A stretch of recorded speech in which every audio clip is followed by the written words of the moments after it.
Assalamualaikum warahmatullahi wabarakatuh. Kembali lagi bersama saya di channel Jody Al-Hakim. Ini adalah kisah taubatnya Hasan Al-Basri.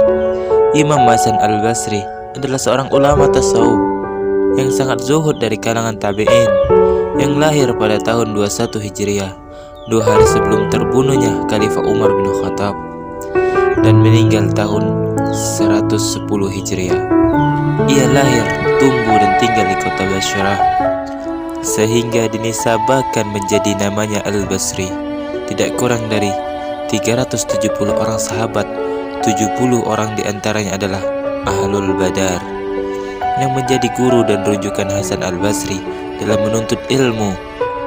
Termasuk diantaranya adalah Ali bin Abi Thalib, yang digelari Nabi SAW sebagai pintu ilmu.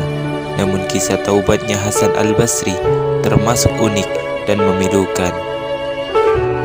Sebelumnya, Hasan adalah seorang pemuda tampan yang hidup bergelimpangan harta. Ia selalu memakai pakaian yang indah-indah dan suka berkeliling kota untuk bersenang-senang. Suatu ketika, ia melihat seorang wanita yang sangat cantik dan tubuhnya sangat memikat. Hasan berjalan di belakangnya dan mengikuti langkahnya kemanapun ia pergi. Tiba-tiba wanita itu berpaling kepada Hasan dan berkata, "Tidakkah engkau malu?" Hasan berkata, "Malu kepada siapa?" Wanita itu menjawab, "Malu kepada Zat yang Maha mengetahui apa yang ada di balik pandangan matamu dan apa yang tersimpan di dadamu." Hasan sampai terkaget dengan perkataan wanita itu yang rasanya menghunjam jauh ke dalam hatinya, sampai terjadi pergolakan tertapi. Kecantikan dan pesona wanita itu seolah membentuk sukmanya, terutama dua matanya yang jeli memikat. Ia benar-benar jatuh hati dan tidak mampu rasanya untuk berpaling. Karena itu, ia terus mengikutinya. Ketika tiba di depan rumahnya, lagi-lagi wanita itu berpaling dan berkata, "Mengapa engkau mengikutiku hingga ke sini?" Hasan berkata, "Aku terfitnah, tergoda dengan keindahan dua matamu." Saat terdiam, kemudian wanita itu berkata, "Baiklah kalau begitu, duduklah sebentar. Aku akan memenuhi apa yang engkau inginkan." Tidak lama berselang muncullah pelayan wanita dengan membawa baki tertutup sebuah sapu tangan, yang langsung menyerahkannya kepada Hasan. Ia membuka sapu tangan itu dan seketika wajahnya menjadi pucat, pasi. Dua bola mata dengan sedikit percikan darah terletak di atas baki itu. Pelayan itu berkata, "Tuan, putri saya berpesan kepada Tuan, aku tidak menginginkan mata yang menyebabkan fitnah bagi orang lain." Tubuh Hasan bergemetar hebat, penuh ketakutan, dan ia segera berlari pulang.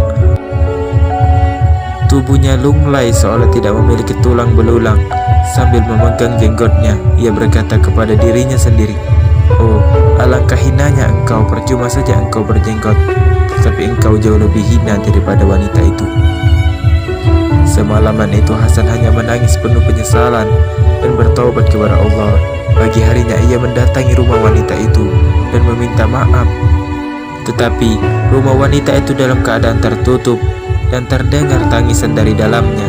Salah seorang tetangganya memberitahukan kalau wanita pemilik rumah itu telah meninggal. Hasan makin tenggelam dalam kesedihan dan penyesalan. 3 hari lamanya ia tidak keluar rumah.